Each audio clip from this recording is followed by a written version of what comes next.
Hi. Hello, everyone, and welcome back to another UFOB interview. We're very happy to have Gunter Hofer. And am I saying that right? Yeah, that's right.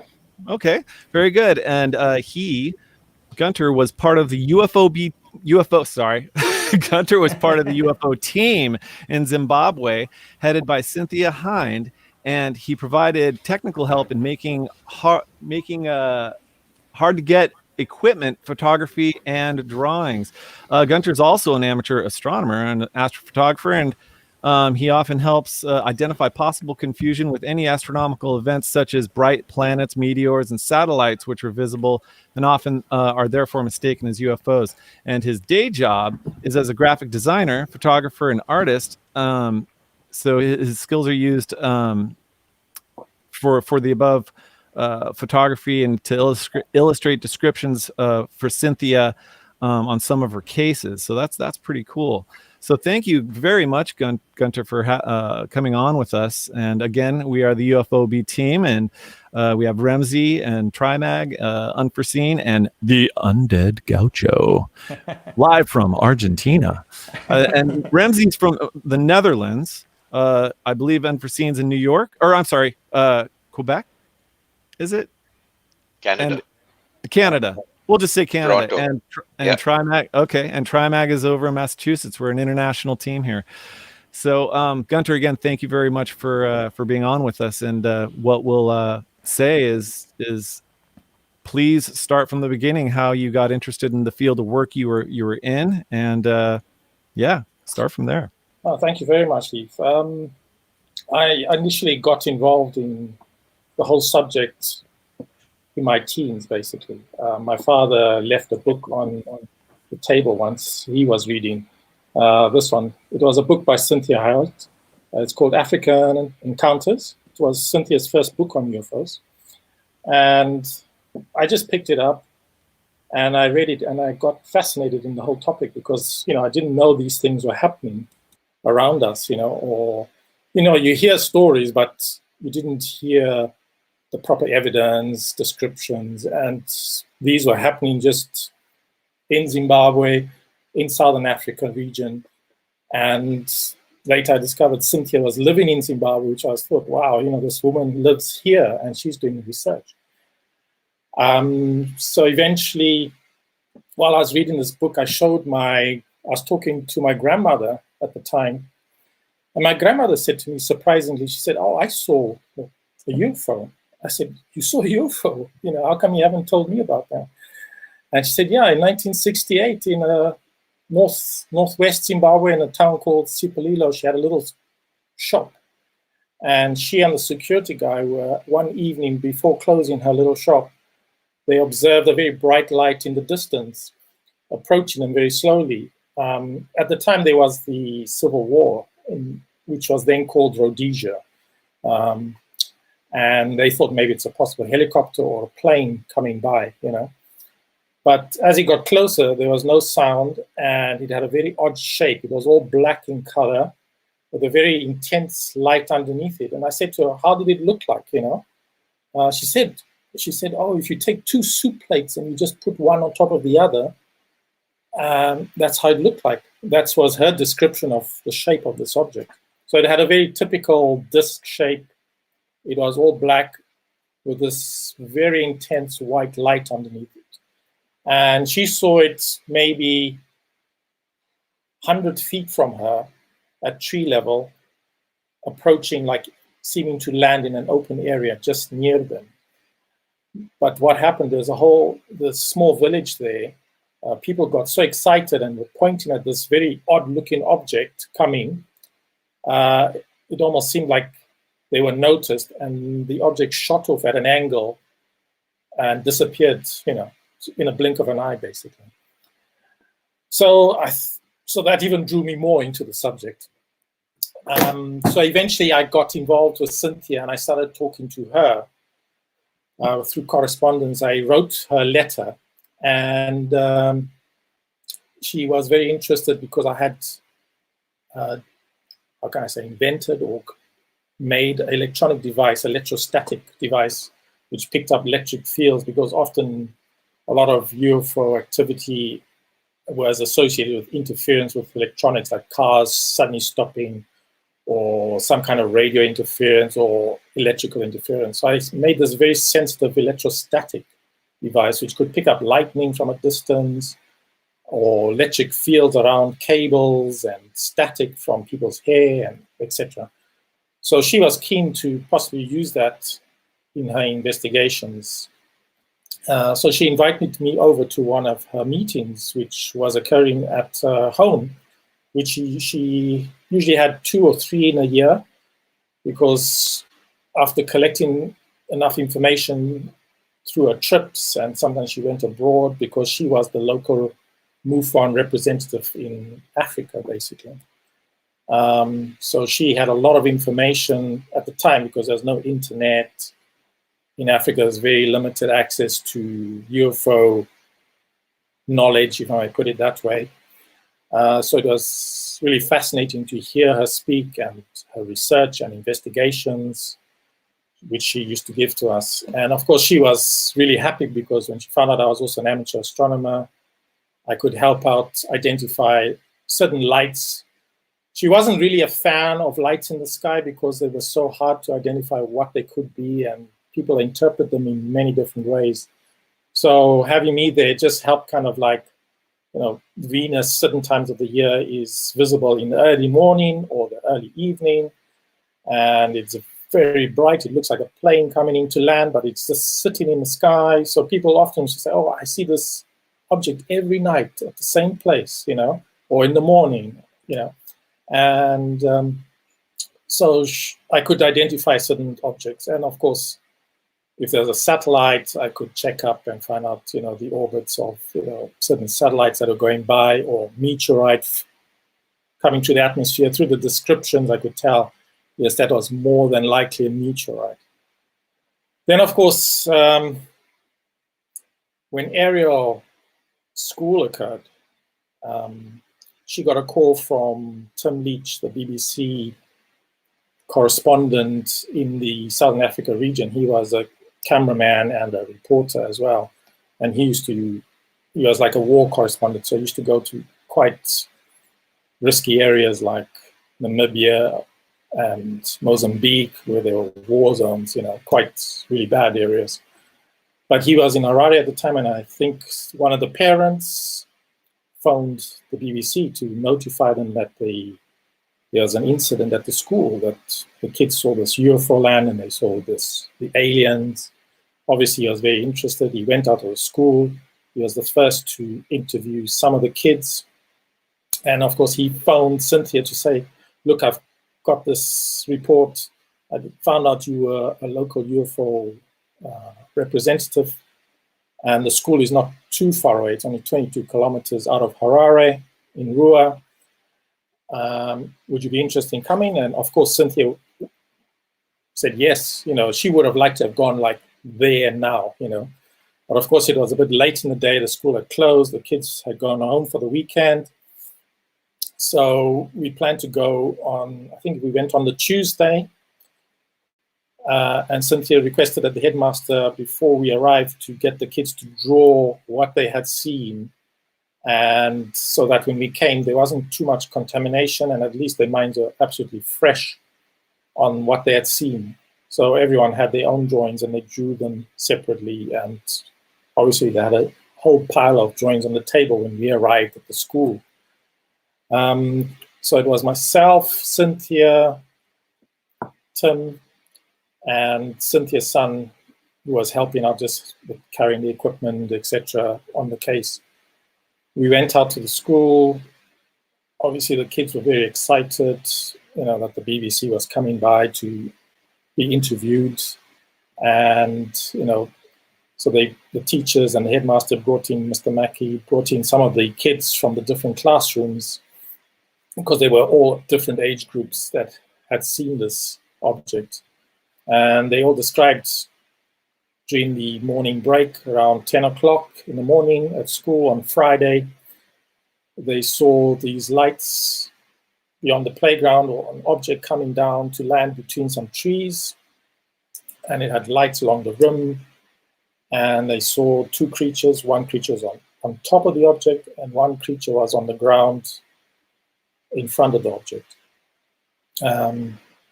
And they described the creature as, with big eyes. Some of them said it had with hair, with a black, tight-fitting kind of suit. Some of them described it as like a swimming, diving suit. That's what they described. And I did a drawing at the time, which I gave to Professor John Mack. And this is a copy of the drawing I did for him, which he took. And he made some notes here of the what I'd seen. So this is the description that the kids were talking about. And obviously he was fascinated by this whole topic because of the similarities, because he was being criticized in the West, America, that this is a cultural thing, it's only happened in America. So when he heard about this, he just couldn't wait to come and investigate it because it's such a major event.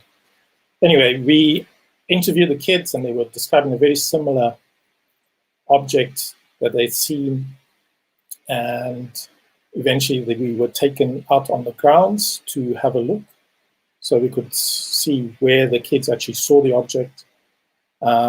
We had two kids with us that actually were showing us the location of the object. So we were given two kids. These were Guy and Farai, and here they are.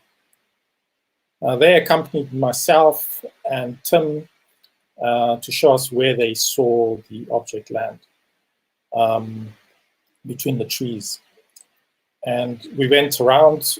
Obviously, we couldn't see any noticeable physical evidence on the ground to indicate that something was there. The ground is very hard. By the trees in that area, there wasn't much grass, so you couldn't see any markings as such. And plus, the country had gone through a lot of drought, so the ground is absolutely dry. There's no way that much markings could have been made.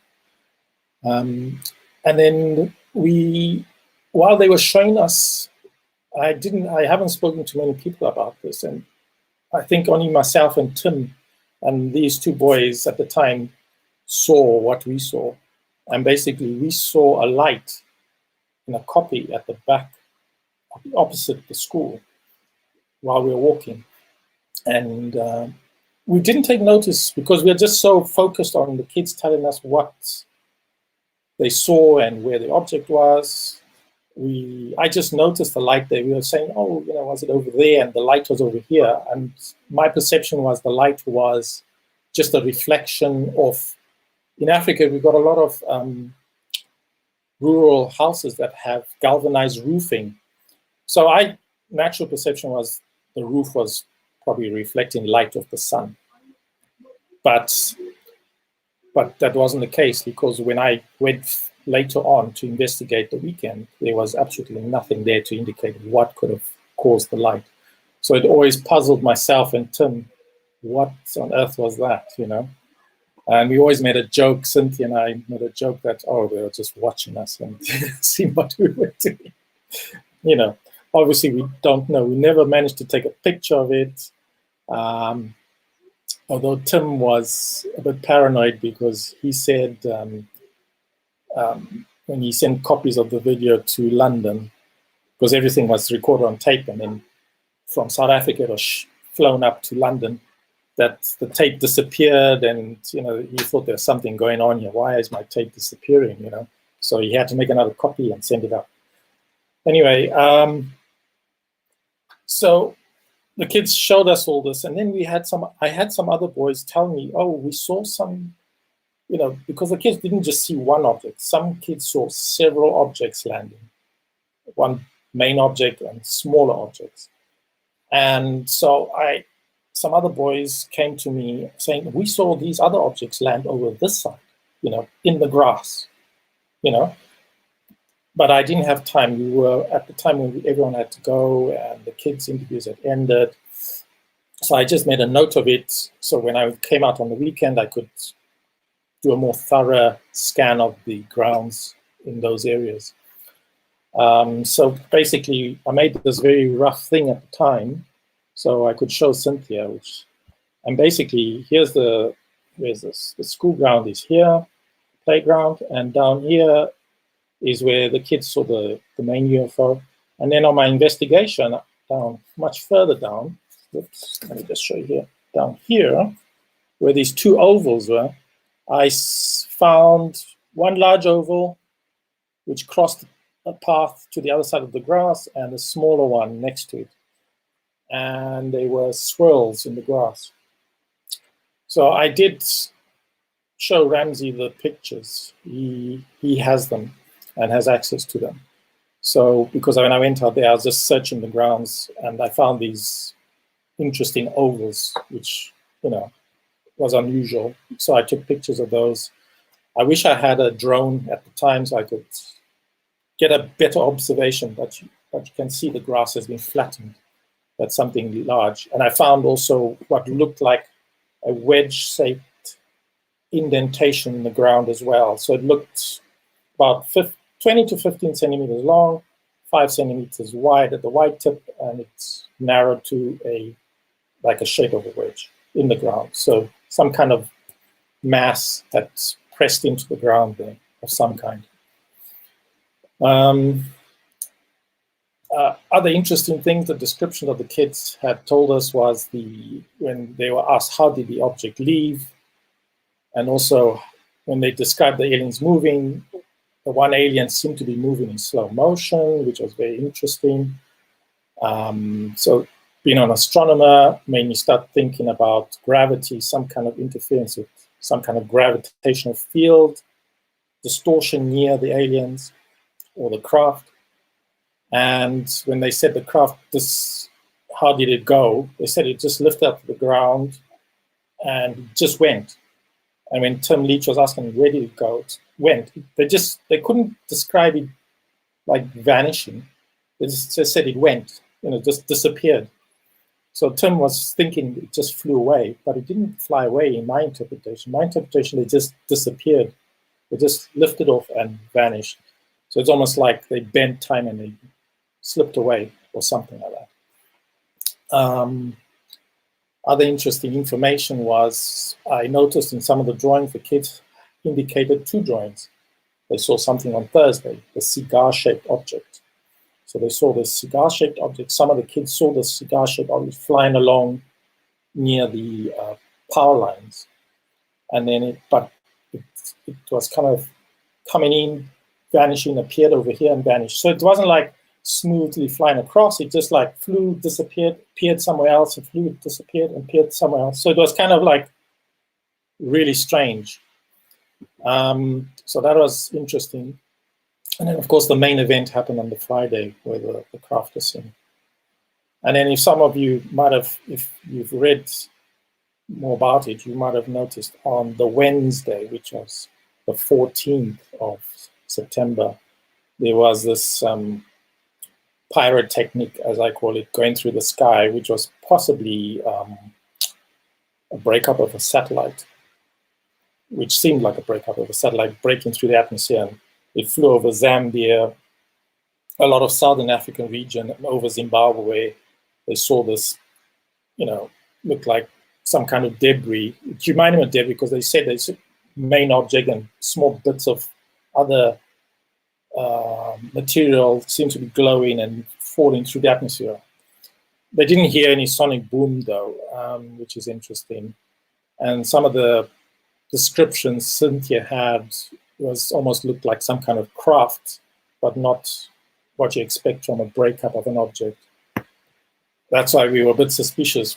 Was it a breakup of an object? But I think Randall, when his movie comes out, documentary comes out, might have a full explanation because he's gone into depth digging all that information. So I'll be looking forward to that because he's spoken to a hell of a lot more witnesses and he's really dug in for over 10 years into the subject. So when this comes out, there should be quite a lot that we'll learn about it. Obviously the kids, even to this day, haven't changed their story. They still say they saw it. Obviously, they can give us a better description now that they're older.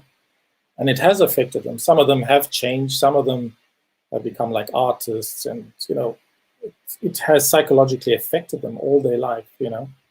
And obviously some don't want to speak about it, which I respect, you know, because of the ridicule factor that we in the UFO community are used to. But of course, in the last 3 years, things have been a little bit more open, and slowly the subject has, you know, climbed in, you know, the last few months, basically. Yeah, that's the main part of the story. Yeah. What stood out to you the most about any of the kids' stories while you were there? Which one stood out the most for you? Well, I think when you listen to Liesel's story, particularly when John Mack came to interview them, you know, we took the investigation more on a observation, trying to gather evidence and what the kids told us of what they saw objectively. Whereas John Mack was very interested in the effects of this on the kids, being his background and in psychology, child psychology and all that from Harvard. And he was able to pull out far more information than we could ever dreamt of, you know. He got, you know, you would ask them, what did you feel? What did, you know, what was the most terrifying thing? It was the eyes, and they felt something was being said, even though nothing was being said. They have getting images in their mind. What were those images? What did you feel? That, you know, technology was damaging the environment. There's this whole environmental theme somehow behind it, and the danger to the world that this is bringing. I think that still gives me goosebumps. Even now when I'm talking, I'm getting goosebumps about it. And especially when you see what has happened almost in the last 30 years till now, it seems like the environmental issue is climbing the ladder. I mean, COVID is a classic. We destroy the environment. Nature is fighting back in its own way. And now look at Europe. We just had the other day just sudden floods just out of nowhere. People were unable prepared for that, you know. And North America and Canada suffering the, you know, major heat wave that they've never seen before, you know. So these are things that are just climbing up the agenda now, and I think they're going to keep growing up that ladder as we come in a more critical decade now. Well, then I'll ask you this: in your map, you showed, if you want to hold that up one more time, you show. Let's see, you show 4. Or are those trees? You have one highlighted over on the left? Yeah, these are the trees here. And okay. This is roughly because the school was over here. So this is about 200 meters almost to there. Right. And did you find something there? That's what I was going to ask. Did you find any evidence there? I looked here, but this area where the trees were, there was not much grass. And the ground was you know, just baked hard with the drought that Zimbabwe was experiencing for a couple of years already. But where this area here where the grass stood still, you know, the grass in Zimbabwe, there's savanna grass. So it's, you know, it's like almost 2 meters high. It was virtually flattened to the ground and in a swirl, you know. I think if I remember right, it was a clockwise swirl on both of those objects of those shapes. Yeah. Like mini Yeah, and when I hear about the Tic Tac, I always think, oh my God, it's the shape of the Tic Tac all those years back. That's funny. Did you look at those swirls closely? Did you? Yes, I looked at those swirls closely, and that's where I found the wedge-shaped marking in the ground itself, just under the grass. You know, where the grass was flattened. I was trying to look carefully to see if there's anything that could have left anything around. You know, what was there anything? I'm sorry, I was going to ask. So, did you notice anything different in the grass? Like normally, you'd look at that and say, "Oh, something was here," and it made a swirl. But I mean, I know, like in some crop circles, they do mention there's a swirl, but it also looks like it's a layered swirl. But did you notice anything? To be honest, any detail? I at that time I never heard of crop circles. Yeah. You know, Africa, we were so kind of like isolated from the rest of the world. Sure. So this was totally new to me. This was my first hands-on experience of, you know, a major UFO event, and I haven't come across another one like it since. It's one of those things that happens once in your lifetime, if not two. And what can I say? I still wake up every day thinking about it. Let's put it that way. You know, that's the impression I get, and I think the kids to this day are still affected by it. I think some of them are coming out more and more. I've seen more of them on the media. Now, recently, they're willing to speak out because they're not being ridiculed as much. So I think, more willing to speak on the subject. Are you still do you get in touch with the other kids? Oh, yes. Yeah, now adults. Actually, talking about the markings, because I had put it on my Facebook, a teacher at the school, who's no more there, she left. She said the markings that were left did not go away until when she left in 2000. So that happened in 94. The markings remained until 2000 while she was still there. So she just confirmed. I just heard this yesterday, that when she saw my pictures, she said, yeah, when you went to investigate, nothing was growing there since that 6 years at least. So something baked or some affected the ground underneath somehow, that nothing could grow. But I've heard of that before, you know. Yeah. I have spoken to some of the kids this week. Someone just contacted me, so I was a bit surprised. They connected with me on Instagram, and they introduced themselves as one of the kids that was there. So I haven't fully spoken to him, so I would like to hear what he has to say about it after all these years, you know. But he did mention to me that he was one of the people who saw the event. Can I ask you if the school is isolated or if there's like a neighborhood around it? I've just never checked that. The school is very isolated. It's rural. It's out of the main city. It's quite, it's in a farming area. It's, I think it was even a private area. So it's like farmers contributed to build the school. And so it was actually still in the process of being put together. So yeah, it's very isolated. It's very dark there as well. I imagine. Did you guys go around at least to like the local farms and ask if they had seen anything or witnessed anything around the same time or during that time period? Yeah, we had some people saying they saw strange lights in the area prior or after, flying around, orangey type of object, glowing object. And then we had someone who actually was at the school in the evening driving, I don't know where they were driving, I can't remember. They saw what they described as dead people walking on the road towards them because they were white. That's interesting. And they looked like the eyes, because of the eyes, looked like black. They looked like sockets, like the empty holes in the head. Yeah. And he crashed his car, swerved, and he crashed his car and was knocked unconscious. When he came round, there was nothing there. So he went back to the school. Yeah. So there's a whole bunch of related things that were happening. There's actually a lot more, which is probably going to come out with Randall's film. Randall's film. Yeah, okay. Because he had a bit of the finance to actually take the time and talk more directly. Whereas we had limited resources, hence the need for me to build some of the equipment, like Geiger counters, metal detectors, the EMF detector, which was the electrostatic detector, which I spoke about.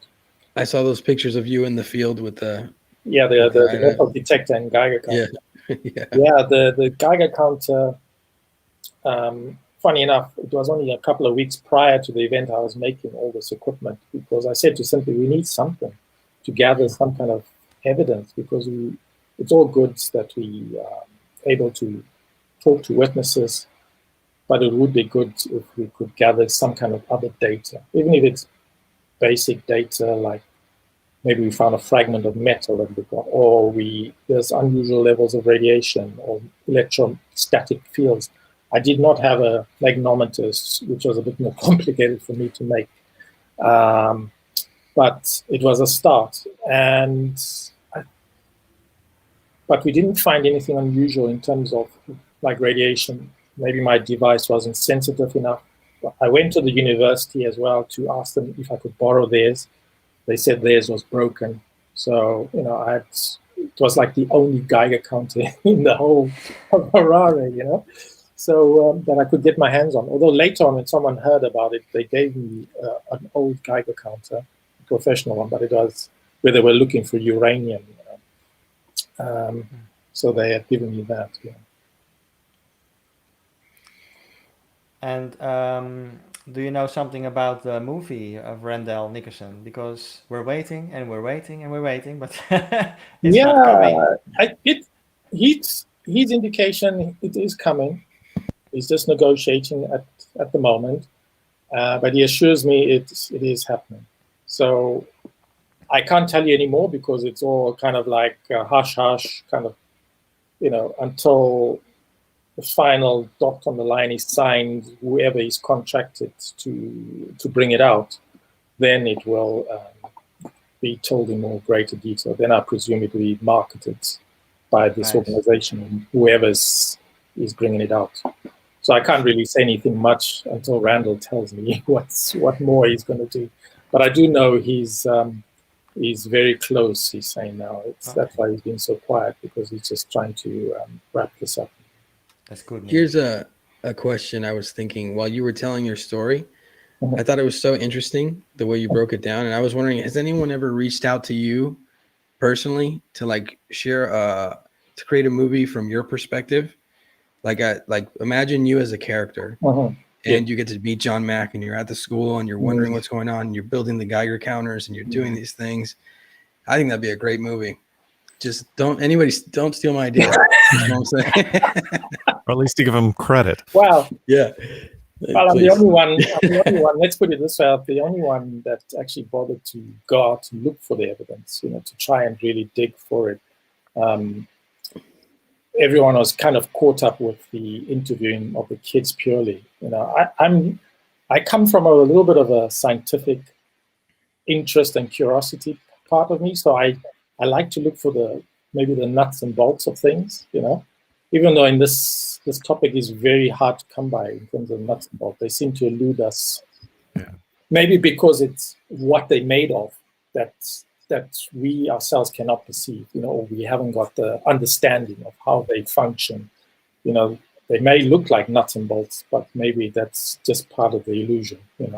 That's because when I read this particular book of Cynthia, there's an interesting story there about a family traveling from Harare or Rhodesia, Salisbury at the time, to South Africa. They were moving to South Africa. And on that route, they were actually, from his description, they were abducted. So basically the car was taken completely, because when he got to Bike Bridge, which is like 600 kilometers away, and tried to fill the car with fuel, the fuel was gushing out almost immediately, indicating his car was transported most of the way there. And so Cynthia had him hypnotized. Hypnosis is not really probably the best thing, but the hypnotist who did it did not understand ufology, so they just questioned them. So that at least they were more skeptical than thinking that it was aliens.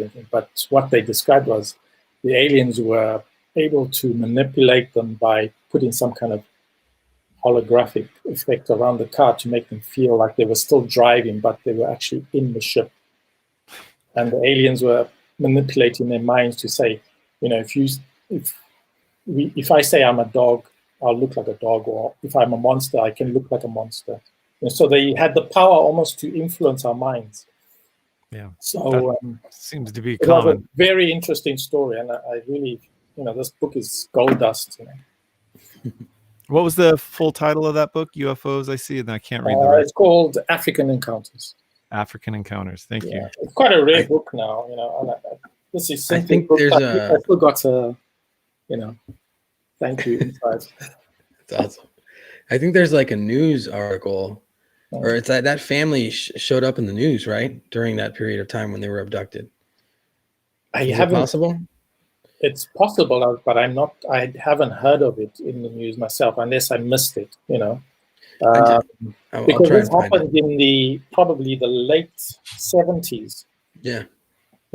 Before the book. Yeah. So this was a time when people didn't understand holograms, 3D, those kind of effects, So it was interesting when I think of the story now. It has so much relevance to how our technology is developing now. With Google and Facebook are all developing this augmented reality and etc. that's coming out more and more now. Yeah. So Cynthia also made books. Sorry. No, please. Cynthia made also books. Every News booklets, I must say.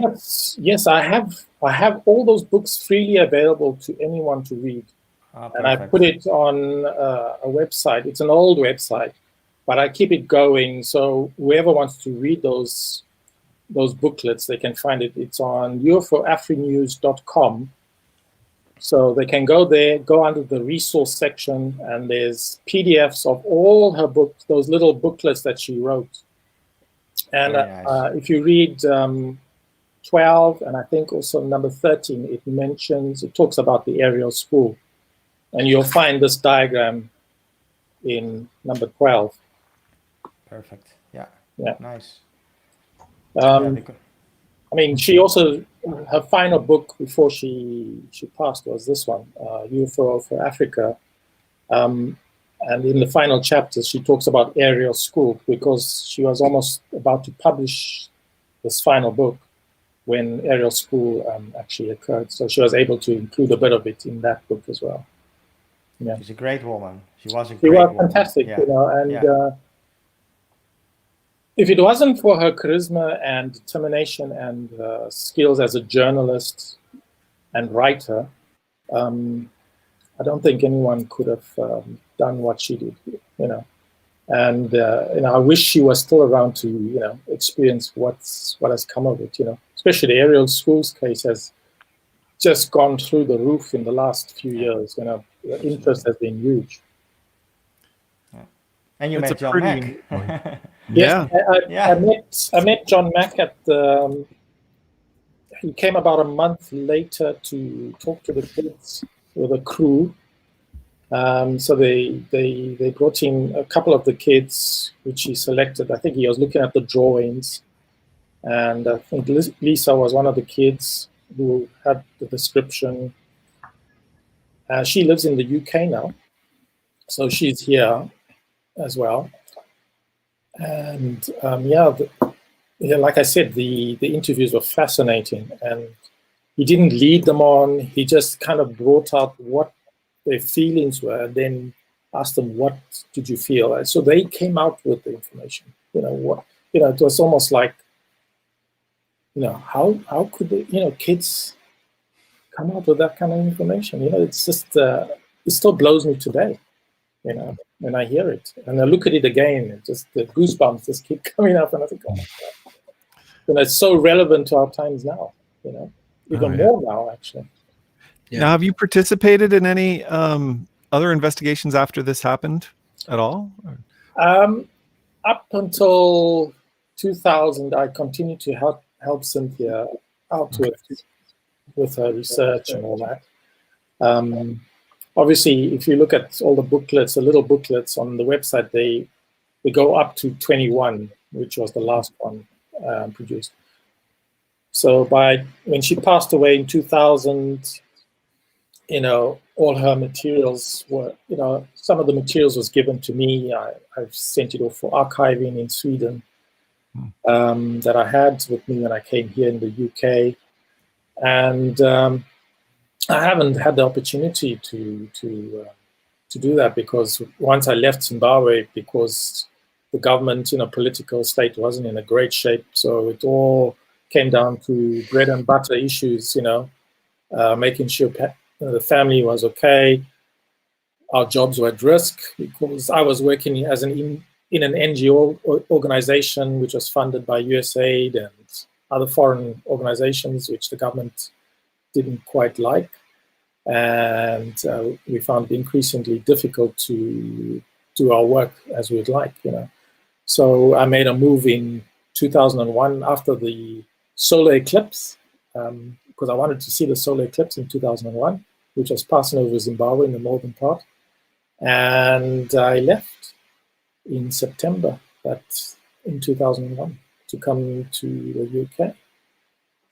And I did try to look into UFOs. I remember a couple of years, just a couple of years after I came here, I made a comment on an article in the newspaper that someone was observing some lights every day, and I said, no, that's probably aircraft. So when they heard who I was, the news crew was at my doorstep the next day to take pictures, and the interview took over the phone, but it wasn't a very good interview because the person's, instead of saying astronomy, he said astrology, first of all. So that was completely not good. Not good at all. Not good. So you can imagine the comments, And I thought, this is not worth the hassle. So I just laid low and didn't bother with it because I just saw the ridicule factor that many people were describing, and I thought, who needs this? I can just live a more peaceful life without that. Yeah. But makes sense. But now, I'm not. There's so many people now more willing to talk and listen. At least listen. You can disagree. I don't mind you disagreeing. I think it's healthy to disagree because there's a lot of crackpots out there, if I may put it that way, who are jumping on and destroying the serious nature of the investigation that many of us are trying to do or try and bring forward. And usually they have a louder voice, and everyone hears that, and the media loves it because it just looks more sensational, which sells more newspapers. Yeah. Well, I remember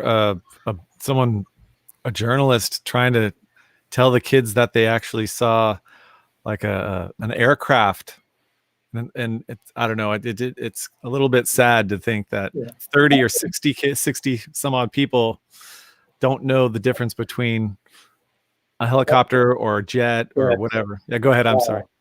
I mean, if a helicopter, if you listen to Tim when he initially interviewed him, he said, "You sure you didn't see a helicopter or a Harrier jet?" They said, "No, this is quite out of the norm," and just didn't make those kind of sounds. If a jet or a helicopter was landing in the grounds there, it just would make a hell of a noise, and the teachers would be coming out and saying, "What the hell is going on here?" But Do you think those kids in that area would have any sort of idea what a iconic gray or a spaceship or a UFO?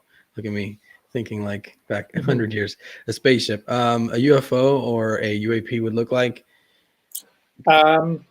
Most of those kids, no idea. They'd never heard about grays or anything like that. They'd never heard about the aliens. Literature and images on TV were so rare. People had little access. There was no internet at the time. Yeah. They have heard of UFOs. They were, articles in newspapers where they talk about UFOs, but you'd never see any drawings or videos or anything like that. That the kids could base their, what they saw on, Yeah. So, like, for example, the kids would, find it even to struggle to describe what they were wearing, So we would give them an example. Was it like a suit like the headmaster? Or was it like, the diving suit? Or was it an overall? And they all jumped on the diving suit because it was tight fitting, because of the clinginess of the material to the bodies, And although I still am confused about the hair bit, That's what I was going to ask you. And right now. Me too. But I just drew that as as a representative of what they saw. I mean, I don't know if all of them saw that or some of them saw it. Some of them didn't even show the aliens with the hair. They some of them didn't show them, with the big eyes. I think the eyes were the big focus for many of them. Yeah. Yeah, because your illustration shows a gray with hair, and it's like, were they listening to Motley Crue? And one said, "I like Nikki Sixx, put the hair on." But yeah, it's really interesting. I mean, I've always heard about different types of ETs and so forth, but a gray with black hair, that was such an interesting. I don't know. I mean, they say they saw it, so I'm, so that's why I drew that. I don't know if all of them saw it like that, or some, because several of them said they saw this. Because I remember the one boy saying, "Oh, it looked like it wasn't like people like straw with the black hair, which is very curly. It was, like our hair, but like a hippie almost, Huh. So, can you actually see the sketch for like a couple more seconds? That sketch you showed earlier in the. Oh yes, that's fine. Yeah. So I mean, it's almost like some people say, "Oh, maybe it's a hybrid." Yeah. It's a hybrid. Or again, maybe the aliens are just trying to influence our perception of how we see them. They seem to have this ability to influence our vision and what we see, and interpret. And maybe we are fashion in their world. This is it. It's all speculation. We don't know because we haven't invited one across and said, tell us what happened there. What were you doing there? What was the whole idea of you landing at a school? Why don't you just pitch up at the president's address in America, who's the center of power in the world? Why don't you just go there and just announce yourself? Some people said, well, maybe they have been there. They were flying over Washington in the 50s, I think, or the 40s. Well, they say they're not supposed to do that. They're not supposed to go to heads of state. They can do individuals and groups, but not heads of state. Yeah. I don't know. In my opinion, if we humans look at ants, we always give that comparison. If the time difference between where they are in their term of evolution, technology, wherever they are, is maybe hundreds of thousands of years or maybe even millions of years. We don't know if they're somewhere between machine. Maybe they are mostly machine with consciousness. If we don't even understand yet consciousness, what that is.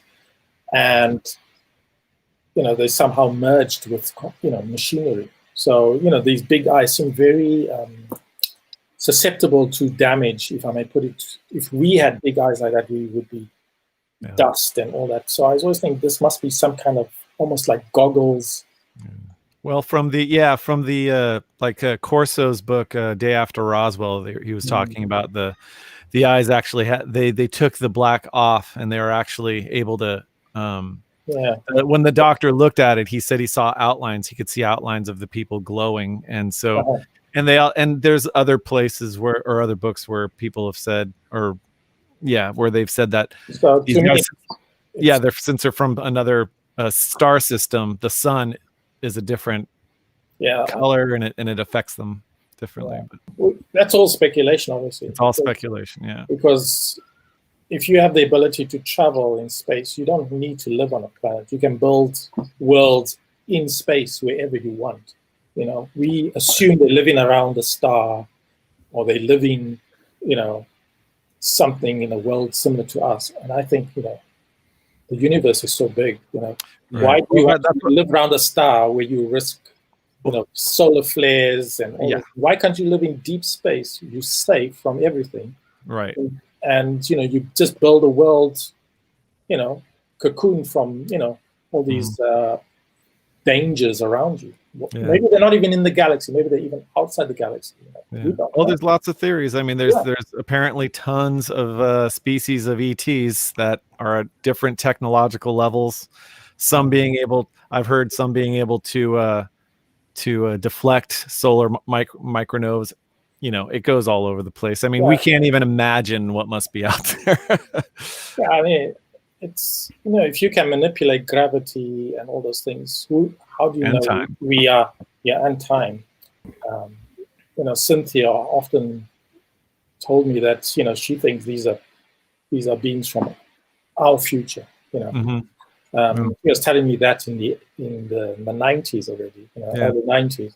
Well, it was in the Rendlesham Forest case. I heard. Oh, you know what? I read it on one of the threads in the Reddit sub, but someone said they allegedly knew a person who knew a person that was at the Rendlesham Forest case. That and I don't remember reading this about it, but said that one of the guys went in and came back out a few minutes later and said, "Yeah, it's one of ours from the future." But that's who knows.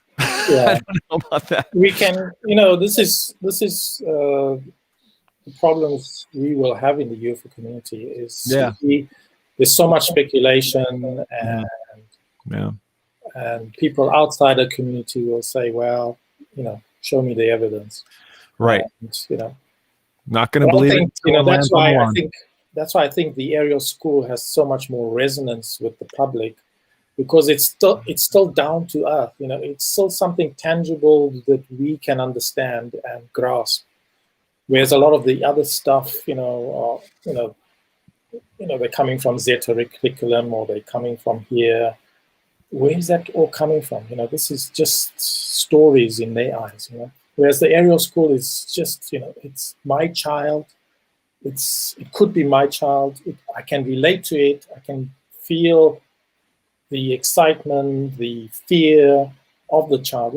It's more human.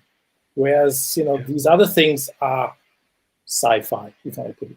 They are something beyond my comprehension and feeling. If they don't connect emotionally with me, it's just pure speculation. And I think I have. Yeah. Sorry, I have a question. Yes.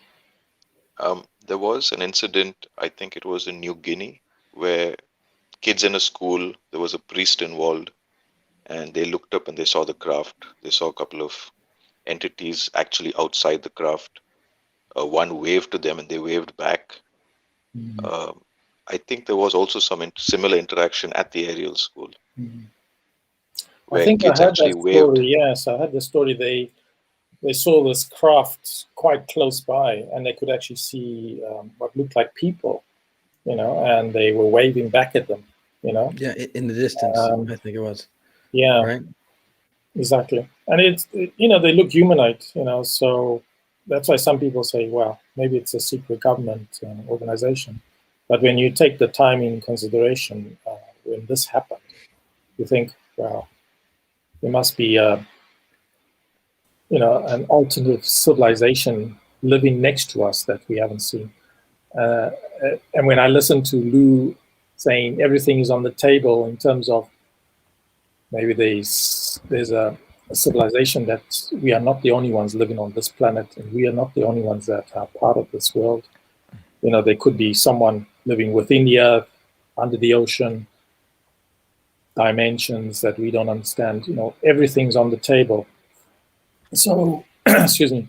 So, which I kind of agree, because I've heard stories like in Zimbabwe of there's a story whereby people were kidnapped and taken underground, and they saw these what looked like city under the ground, where people were growing crops, and the light was so bright that there was no natural sun, but there was just bright light.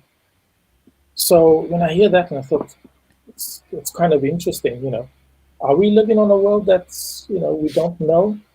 Is there something we are missing just right here, now?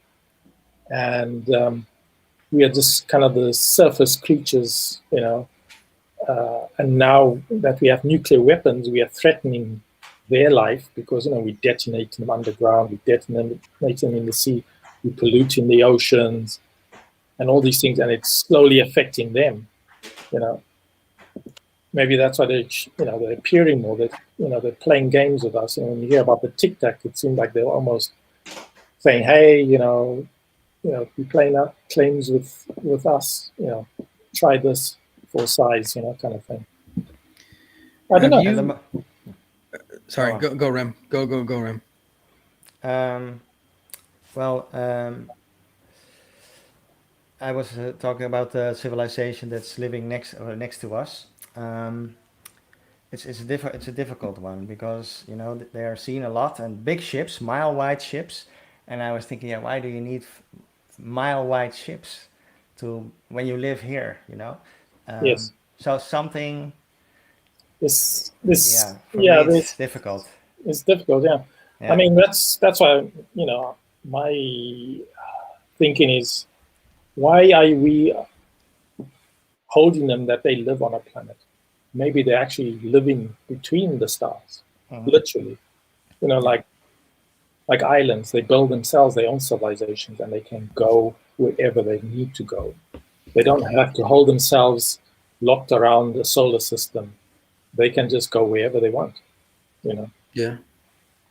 But lately, I've been thinking, like, if you really look into the topic, like, for how long they've been interacting with human beings, it seems more like they're not so alien at all.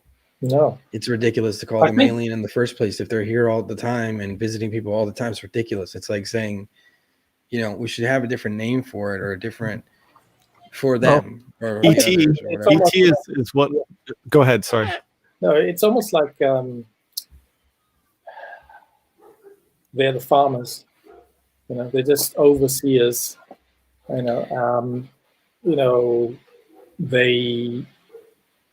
Their worlds are beyond ours. We limitating them to planets and wherever dimensions, but they could be just populating the space between the stars, if I put it that way. We're trying to zoom in on planets on the star so far away because that's how our telescopes can detect. But no one's detecting what's traveling between them. It's too small for us to even pick up, except for Oumuamua, which recently passed, 2019, and I think a very renowned astronomer came out recently that he thinks it was an alien object that was passing because it was so thin.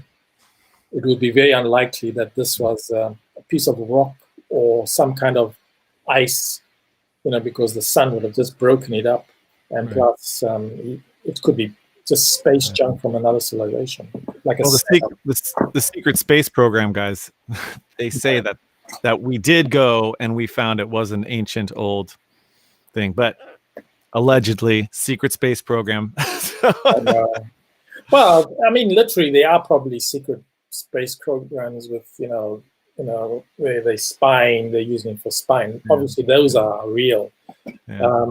But how far technology might be going, have they got anything good enough to, let's say, fly to Mars or? Oh, well, if you've ever seen the Mark McCandlish story where in 1980 his friend went into a hangar and saw 3 alien reproduction vehicles, and one of the Bob Lazar thing, it's like it, but it's Mark McCandlish's friend and himself. They were in Southern California at an air base that was having a show, but he couldn't make it. He went back to his hotel, and his friend went with another friend who had higher credentials, and they went off to another part of the base, or I can't remember exactly what it was, but they were able to get into a hangar that had guards and stuff, but they saw 3 vehicles and they were all hovering, and they were called alien reproduction vehicles. And that was back in the 80s. If that's true, because he said one of them had an arm that would come out from the bottom to take samples of something. It was like a little single arm. So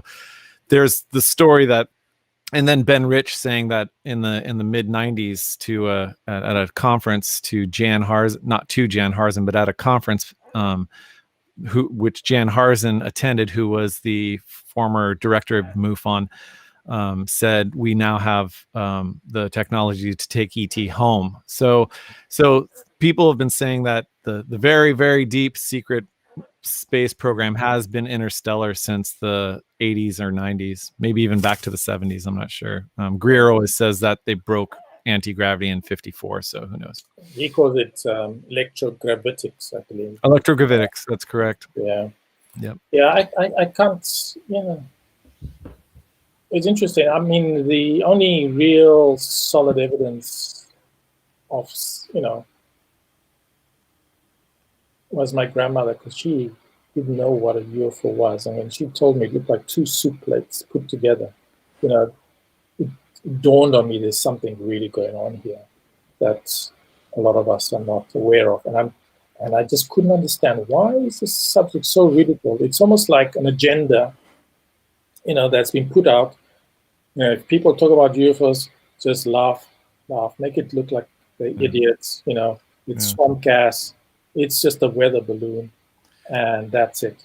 Well, again, in if you read After Roswell, I'm like a third through it, but in Lieutenant or Colonel Corso's book, they explain it. Once they realize they have something from not of this world, they don't want adversaries to have the technology. They don't want anyone else to know they have it. They didn't even want, I think it was the Army Air Force, they called it at the time. I'm sorry for anyone that's out there that I'm destroying the story, but either way, they even the military, let's say it was the Army, they didn't even want the Navy or the Marines, or not the Navy or any other part of the military to know. They wanted it just for themselves. So it was even that compartmentalized. So their first thing was ridicule and threaten the people of Roswell, don't ever talk, and also ridicule people whoever says they saw a UFO. They're crazy. So that's where it all started back in the 50s. It must have been terrible for Jesse Marcel to pose for a picture with tinfoil, literally. Yep. Like he didn't know what tinfoil was, Yeah. And he felt humiliated by the Army, that he had to pose in front of the world, and he was the fall guy for this. Yep. That, he was some kind of idiot that couldn't tell the difference between tinfoil and something really unusual. Right. And again, that's really struck a chord in me, saying, this subject is really being handled in a very well marketed way. And because I worked in marketing, I can see there's a trend here, which just doesn't make sense at all. All other scientific things you can investigate. You can investigate microbes on Mars, and you get billions to investigate that. You'll send rovers. But to investigate this subject that's just around the corner and, landing home here, not a cent goes towards it. Because if any university wants to go out and investigate, let's say, UFOs landing at Ariel School, they'll be defunded. John Mack had to go through his own issues, So, but because he was a professor at a renowned university, how can you tell another professor you have no right to think outside the box, And that's the whole point of it, If you, otherwise you're going back to the days of Galileo, where the powers that be, the church and the state, were saying, we're not going to look through a telescope because we don't want to see those moons going around Jupiter, because that does not exist, and you should not be looking at that. And they house arrested him. Took 400 years before the church apologized. I mean, we're kind of going through the same thing now, and it's kind of like, this thing is being put under the rug. Even when we saw the report come out from the UAP report that came out recently, 9 pages, not even 9 pages if you take off the cover and the back page, What? It's like, don't say too much. It's like, don't say too much. We don't have to get the public too excited. Well, I think John Greenwald has gotten the information that it's 17 pages. Yes. Is that correct? So there's more. There's more. It's all blacked out and redacted. But the classified report is the 17-page one. So the declassified one is the 7-page one that. Oh, thank you. I think that's the differentiation. So the classified one is nearly double. That's honest. Nearly double. Be careful, guys. There's a lot of numbers being thrown around online right now with that. Yeah, definitely. Yeah, and specifically as John Greenwald's numbers. If John Greenwald says it, it must be true. Yes, I haven't really. He's a great fact checker. He's done a lot of work. I watch his YouTube, and it's really interesting. And he goes through quite a lot of detail to get, information out, which I admire. There's particularly on the subject, So he's that's the FOIA king. Good of him. Yeah. And Gunter, do you know if there is any government interest, if there had been any government interest in the Ariel school case? Not that I know of, to be honest. I'm just trying to think.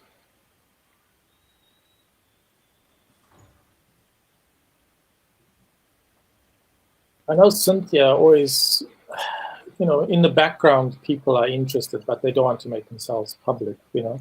I think if there's anyone in the government interested, it's more for a personal thing than something in the government itself, Because if you look at the Ariel school thing, there was no, how can I say, they were out of the reach of the Western government. No protocol. There's no protocol to deal with aliens in Africa, that kind of thing. Especially with John Mack landing, that was even more difficult. It was too quick. It's happened too quick. Well, I do want to tell everyone we have breached the 1 hour mark, so I don't want to say we're going to stop, but if we have any more questions, go for it. Sorry. I got just a basic question. I know a lot of the kids said that they saw two beings, right? And then one was like on top of the craft. It seemed like it was going around the craft or like running back and forth. I think I've heard. And then one was in front of the craft. Yeah. And I often wonder, because there are a lot of cases like we brought up earlier in our talk, the Papua New Guinea case, where it seems like the reaction that's going on can be twisted and altered. Like if you think about it, maybe they just had to land somewhere or go somewhere because they were having I don't know, something was malfunctioning, something was going wrong. Why not land in a schoolyard full of kids? Like if I was, I don't know, a spy on a secret jet and I had to land somewhere where nobody would find me, I would land in the middle of a field. And if I had to land in that moment there or on a farm, I'd land there and let the 60 kids see me and just come out and be like, hey, hi, nobody will probably believe you at the end of the day. Let's fix this and get out of here. Because the Papua New Guinea case too, they see this craft, right? The Papua New Guinea case, and they wave. And I'm like, what? Yeah. We have this image of these beings being so advanced and so superior to us that even when they wave, we're like, why are they waving? What does that mean? They might just be waving. So when I think of the Ariel case, because I've thought about it a lot, and it made me look into a lot of cases of, like the Westall case and different cases where they show themselves to groups of children. And if I were trying to make contact and I think it'd be the safest route would be to make contact with a group of children.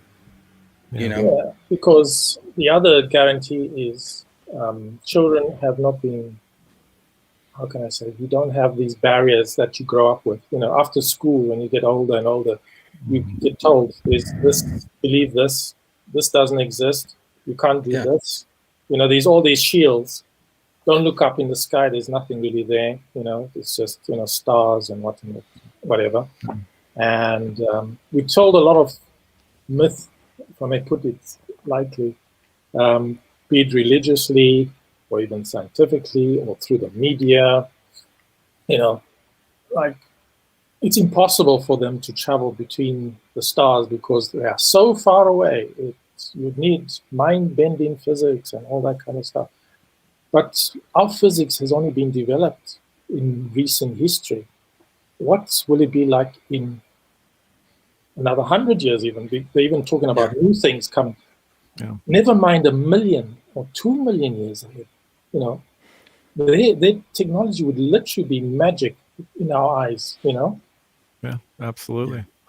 And there's also the consciousness aspect. I mean, we know that obviously these ETs can mess with our consciousness, but you figure before they land, they're already focused on something. Like they see these kids, like, oh, well, these kids are perfect for us to talk to. They just seem to. Their minds are open, you know. Still. Yeah, they know what they're doing. It's just we're just asking why.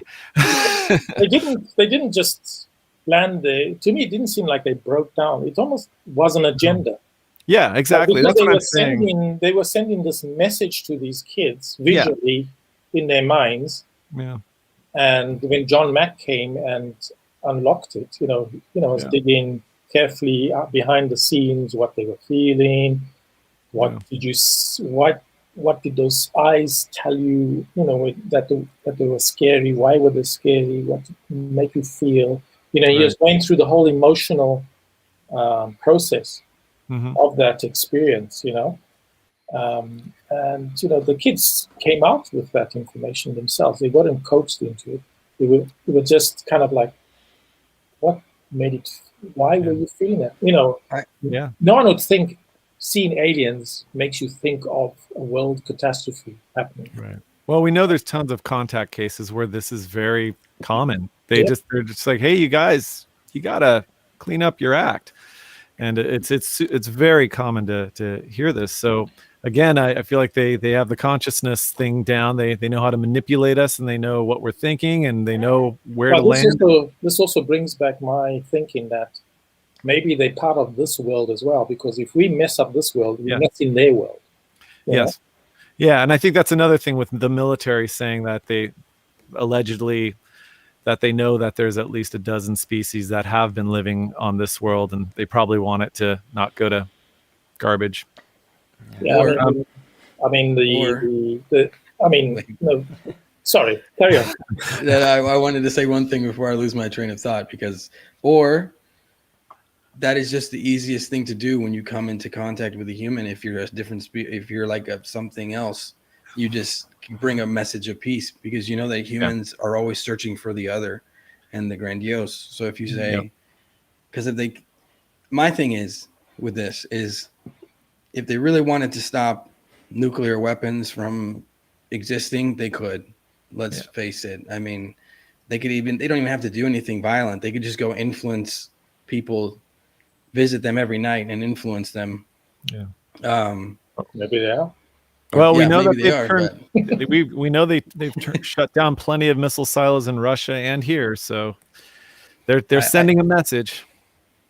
I guess, but I feel like they can walk through walls, supposedly, according to lots of cases. They can take you and make you see something completely different. Right. They can just manipulate human beings, it seems like.